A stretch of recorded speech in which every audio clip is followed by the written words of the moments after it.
how do you define the word stress just throughout your career, through your life? How would you define that for an individual?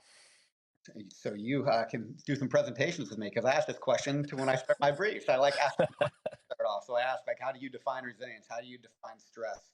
And a way that helps people when they struggle initially with that question is, okay, let's come back one. Let's How do you differentiate a stressor from Mm, stress? And that's okay. an important delineation. We tend to think of stress as the stressor. Like, I define stress as my job, or I define stress as the uncertainty happening right now in the US government because they are removing certain positions or downsizing, if you will. These are stressors. These are events that are taking place either externally, or sometimes our biggest stress is internal. They're value conflicts. It's rumination on things outside of your control. These are all stressors. Your thoughts can be stressors based on how you interpret them and use them. Stress is your response to a Mm, stressor. And that response can be subconscious. It can be just a patterned reaction that you don't put much conscious effort into. And I can pretty much guarantee you that if you're not putting conscious effort into your stress, it is less than ideal in how you're responding. But stress is neither good nor bad. Stress is a mm, response and a perspective. I mean, physiologically, it is an innate response that we have when sensory signals come into our brain and activate our limbic system. The amygdala takes in sensory signals from our vision, our hearing, the detection of a threat or an anomaly, and it activates our core brain, our limbic brain. And that physiological response is the same thing every single time that it is initiated. Really cool information, too, from a woman by the name of Dr. Jill Bolt Taylor. She's a mm, neuroscientist, I believe, but she came up with she did some research and she came up with what's called the 90-second rule. And what it okay. conceptually states is the stress response on average, without rumination, without continued thoughts, is about 90 seconds. So think a good friend of yours snuck up behind you on this podcast and scared you. And then you turn around, you know it's not a threat, you know it's your friend, he's a goofball, no big deal. Right. That initial reaction, stress response is activated. And yeah, go check your Gotta check my six. we're setting you up. Um, so no, that initial reaction activates the stress response. There are neurotransmitters that Okay. are released in your body. Your heart rate comes up, your breathing changes, your peripheral vision is activated, blood comes out of your gut to support other organs. So the flight, or hopefully not fright response is activated. So Mm, how we evolved is our core brain. The stress response is what has really helped us before we lived in this modern time with all this technology that helped us deal with threats from either other tribes or creatures that wanted to take our life. It helped us determine how to effectively respond by training the system to evolve. So the stress response, again, is the same thing that happens every time in response to a stressor.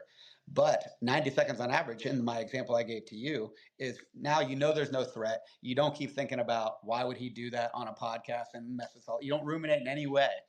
how If did he you're get in my probably RV? yeah, no rumination. You're probably getting close to baseline within 90 seconds. But we think Okay. about the stress response. Most of us think and ruminate and contemplate either on the past or the future much longer than 90. And we feel the effects of stress much longer than that time period. And any form of stress, if you don't recover from it, is going to take its toll. Burnout Mm, is differentiated from resilience only by recovery. I can hold, and I do this analogy all the time too. I could hold this glass of water this entire conversation, no problem. This mild, not even recognizable stressor right now is no problem for me. So I can deal with this. But if I have to hold this for a week without putting it down, we have a real problem. This stressor will take its toll and eventually mm, build up to a point that I cannot manage it. I need to put it down.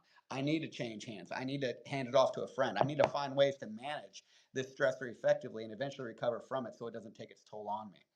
Again, another long winded answer, but stress is a physiologic response to a stressor.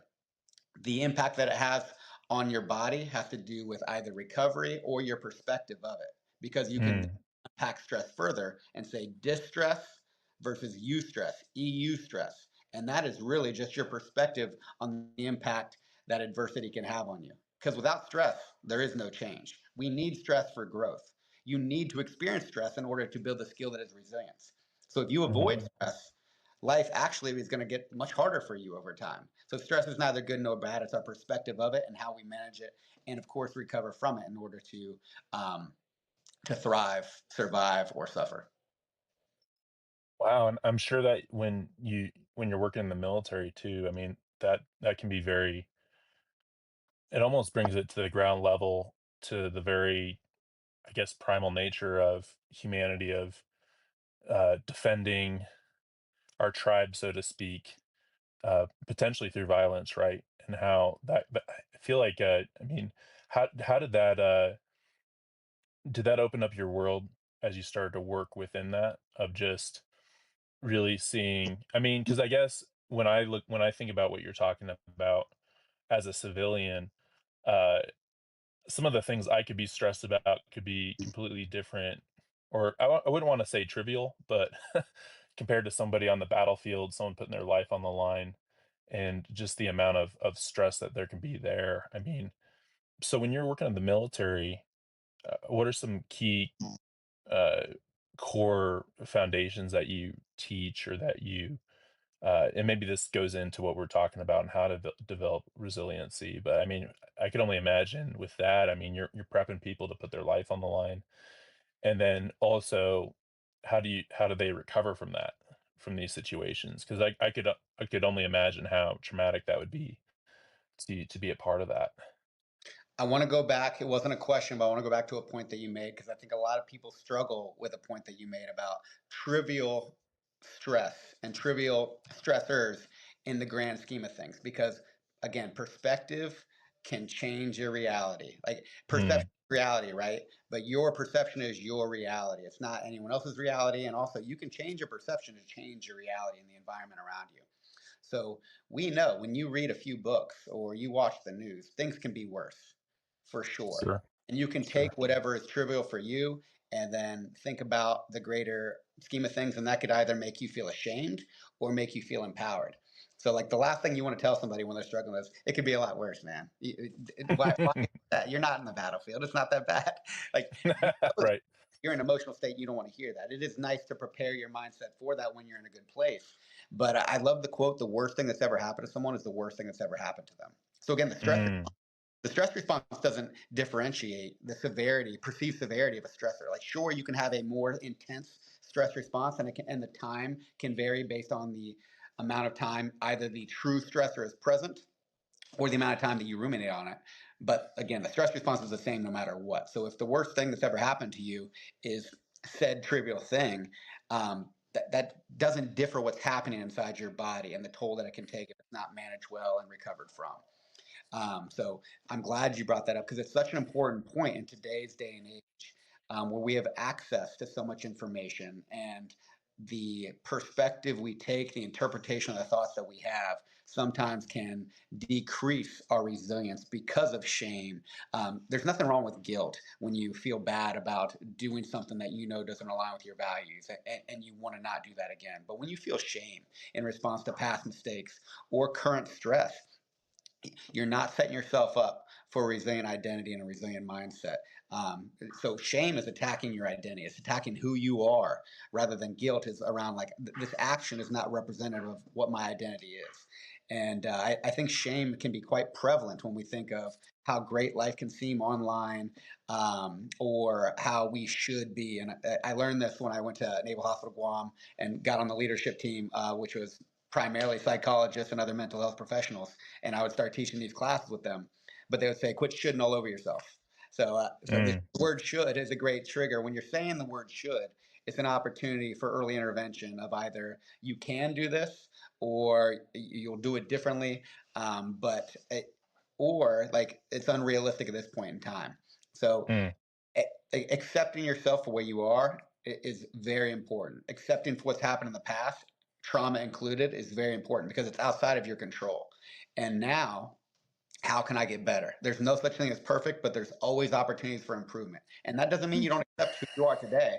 It's, I want to keep getting better progressively in whatever way is important to me, while simultaneously having that self love, having that respect for who you are, what you've been through, and the opportunity you still have while you're alive. Now, getting back to your question about how I yeah. talk concepts in the military, I always start off with resilience is a skill that can be trained. I Mm, truly believe that. Aspects of resilience before you start thinking about intentional training have to do with previous experience. So, unfortunately, you think of childhood trauma and issues. You don't want to wish that on anybody, but you see some pretty exceptional individuals who overcome that. You see way more that's often not talked about, people who fall apart and become compromised because of it. So it's not anything. I don't think we should implement childhood trauma to cause resilience in people, but experience can really change your schemas and your perceptions of the world and what is possible. And if you find ways to deal with past experience, reflecting on that and knowing what you've overcome can really set the mindset for what you can do in the future. So previous experience supports real it. quick on that. Oh, can I jump in real quick? Please have any. So, yeah, yeah, before you hop to the next one, previous experience, I struggle with sometimes and, put it in the chat if you do too, but it's almost sometimes like we discount our previous experiences.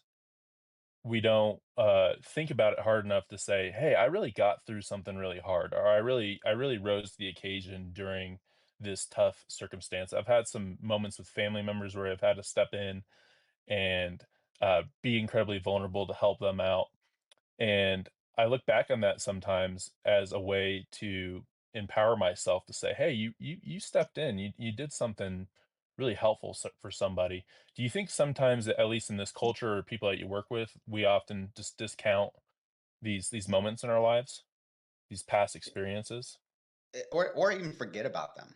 So like bringing Mm, conscious awareness to your past, and why we forget has many different reasons. So I love Substack for 100 reasons, but one thing that I do every day, I like reflective questions. Questions activate that executive function. It helps you reflect on yourself. Um, and so every morning in my community thread, I put out a reflective question. I call it a worthwhile reflection, and then ask a hard question of some kind. And I recently, coincidentally, asked about past adversity that taught you about how resilient you are, like reflect on that. And it can be just you think about it yourself or people respond, and it's so cool. Like it's not great to see some of these terrible things that people have been through, but when you see the lessons that they draw from inevitable hardships that you have no control over whatsoever, um, when you reflect back on that, like, wow, that time period was incredibly difficult, but that gave me tools and a perspective that helps me respond to other challenges now. And then you also think back, like time. I love calling everything a mental state, which I think you know already. And I'll say sometimes time is a mental state. You think back mm, on, I know one of the hardest periods of my life lasted a month. It was after my wife and I moved to Guam. We got pregnant right after our wedding ceremony. We moved to the other side of the world. And then we were expecting within a month. And we were really excited. We were going to be new parents and we were newlyweds. And unfortunately, they say the most common miracle in the world is childbirth. What they don't talk about as often is the most common tragedy is the loss of a child, particularly miscarriage. And so we had a mm, first miscarriage, and we were not prepared for that, and that jolted us hard. And we earlier in our and very early in our marriage, and still early in our relationship, we were put to a test that we risked not overcoming, and poor coping strategies such as alcohol. And I like the book The Five Love Languages. It really helped me yeah, reframe how I it's show a love. great book. I'm a big physical acts person. I show love through physical acts, and that's what I was trying to do for Mary Kate during this time. But I wasn't connecting with her. I was Mm, grieving in my own way, but I'd recently found mixed martial arts and jujitsu, and so I was training twice a day before and after work, and I'm working full time in a hospital too. So the time that we were together, um, I'm trying to cultivate this environment to make her not have to worry about anything. But man, I wasn't really taught. I mean, I'm of an old school mindset that I still work on quite a bit, and she's made me much better with. But suppressing my feelings, like somehow mm, talking about where I am in the grieving, I try to put on a strong face when I'm actually suffering, and thinking that's helping me. And it was causing disconnection, and we really struggled. But this was only a month, and when we almost separated, when she almost came home from Guam, we were like, this is getting to a point where we don't want to go here. So all stop. Let's decrease alcohol intake. Let's increase connection. We did something called technology time. So we removed technology when we were together in the evenings, mm. no distractions whatsoever. And then we had devotions. So some guided discussion and I mean, I fell in love with her all over again during this time period. We got to know each other better. Ironically, I'm an audiologist. She's a speech pathologist. We should be experts Okay. We should be expert communicators. We were not communicating well. We didn't have good habits, especially in response to adversity when it came to communication. I feel like I became a man and a husband and became better prepared for to be a father in response to that loss. And we were pregnant a month later, but that Wow. month seemed like forever. And when I Mhm. reflect back on that, and that loss is just one of three that we've experienced, and we've experienced a second term loss with a girl on the way that we Wow. were glad to have named her, and that was, I mean, on paper, the hardest thing I've ever experienced. But you could argue, my wife and I, well, don't get me wrong, grieved, very challenging. You could argue we responded in a healthier fashion, more resiliently to that second term loss more recently because of this past experience, because of that reflection of time. Even though the time it took us to get pregnant again was much longer and the trials were much heavier, again on paper. But the worst thing that's ever happened to somebody is the worst thing that's ever happened to them. And you could say that first term loss was harder than our later second term loss, just based on the experience that we had, the resilience that we had, and the support that we had of one another from the skills that we had derived from that experience. Wow, thanks for sharing that. That's very vulnerable, so I appreciate you sharing that. Wow. Yeah, so I think you just looped into it. I think your next thing that you were talking about was having a support system?